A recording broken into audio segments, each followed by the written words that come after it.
Mr. Speaker, sir, it is with a very deep sense of sorrow that I stand here today to pay our respect to late Dr. Ricky Andrew Sincon, who was the Member of Parliament from 1 Shillong constituency. So as we are all aware that it was a great shock to all of us, because it was something that nobody had expected.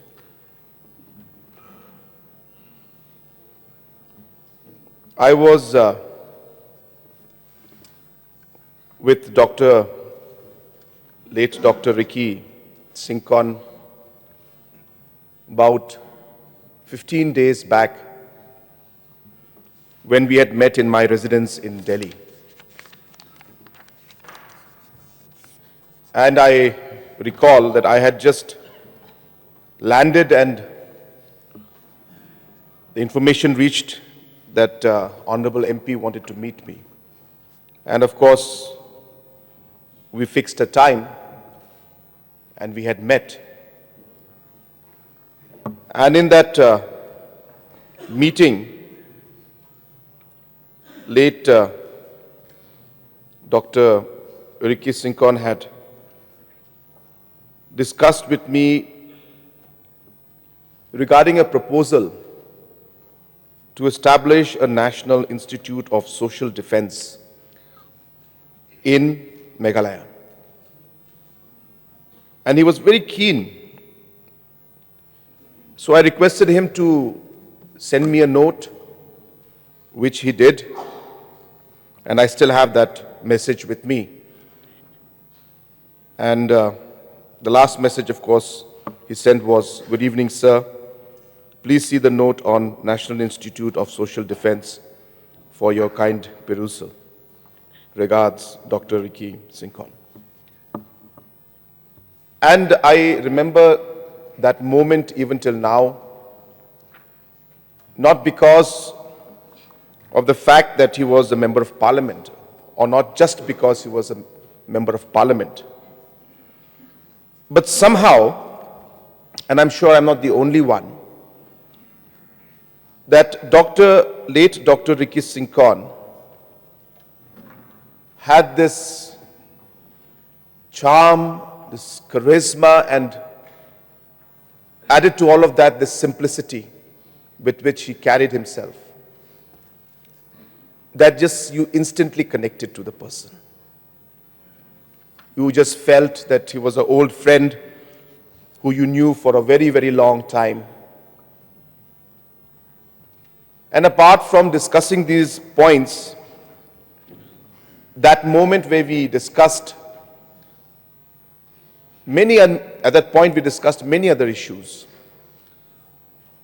I remember telling him that moment that,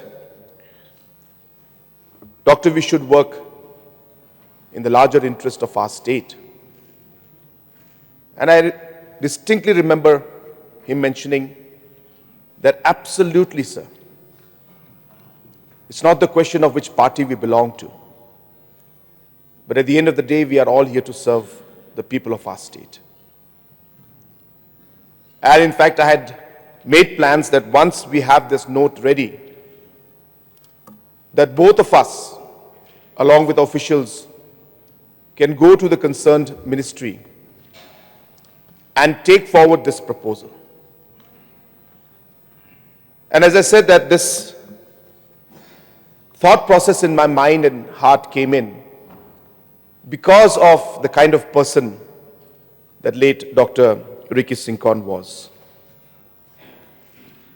I also remember having a program in St. Mary's Higher Secondary School and the St. Mary's College, the campus. And he was the guest of honor, and I was called as a chief guest. And I got a bit late because of the traffic jam. But Dr. Ricky Sincon and that program also, he reached on time. Later on when I asked him, how did you make it on time? He told me that he rode a scooty and he came alone on the scooty. And that's how he reached on time. And that's late Dr. Ricky Sincon. For all of us, a simple, a humble,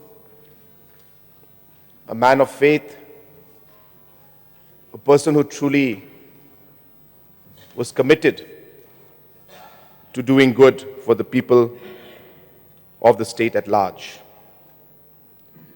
So we are all aware about his qualifications, about how he has contributed to the different institutes that he has worked in, and more importantly to the institutes where he was able to touch the lives of many, many students, including many who were doing research and were pursuing their PhDs. A highly qualified man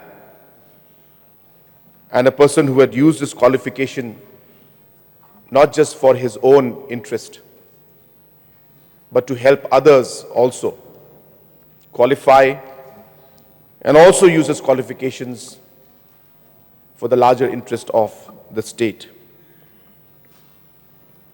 Last night I was with our officials going through the last details of today's programs, some parts of the budget speech, when I received a call from one of my friends mentioning that about the incident. At that point, we were not very clear as to what had happened, but we knew that there was something serious. And immediately we started contacting all the different officials, different medical institutes, including NIGRIMS, and we were figuring out where he should be sent so that medical attention can be given. But of course, at that point in time, his family and others around him had decided that he should be taken to Roberts Hospital.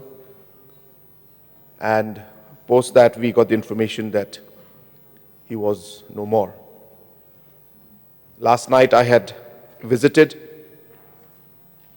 Roberts Hospital along with Deputy Chief Minister Preston Tinsong, Deputy Chief Minister Masnyo Balangdhar, Honorable MLA Charles Marangar, and other leaders, where we got an opportunity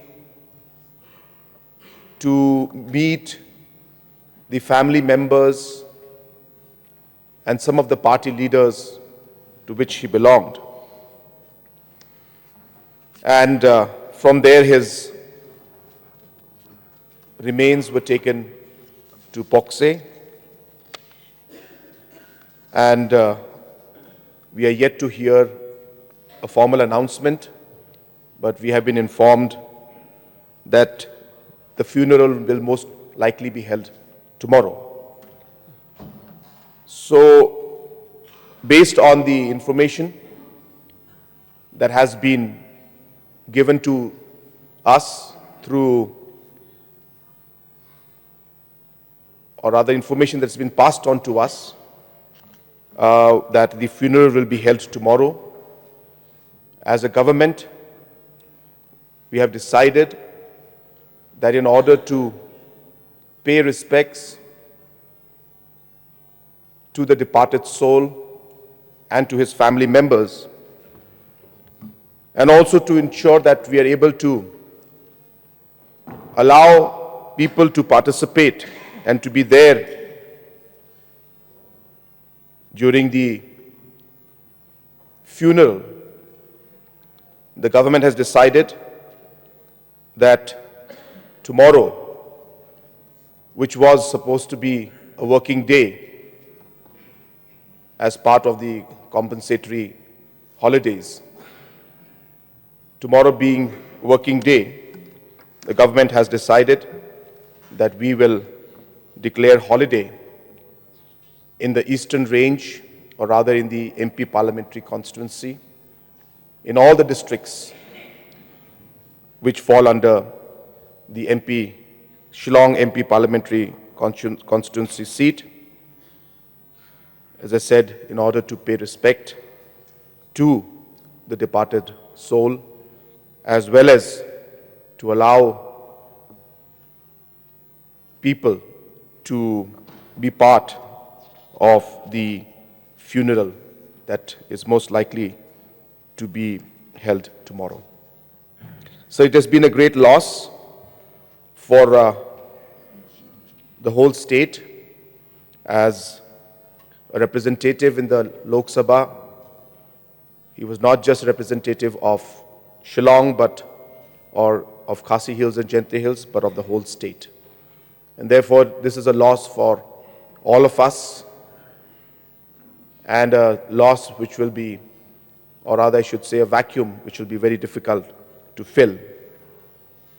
On behalf of all the members of the House, I express my deepest condolences to the family, to the members of the bereaved family, and also pray to Almighty that He will give strength to all the members of the family, as well as all his colleagues, all his supporters, so that they are able to bear this loss that they have had yesterday.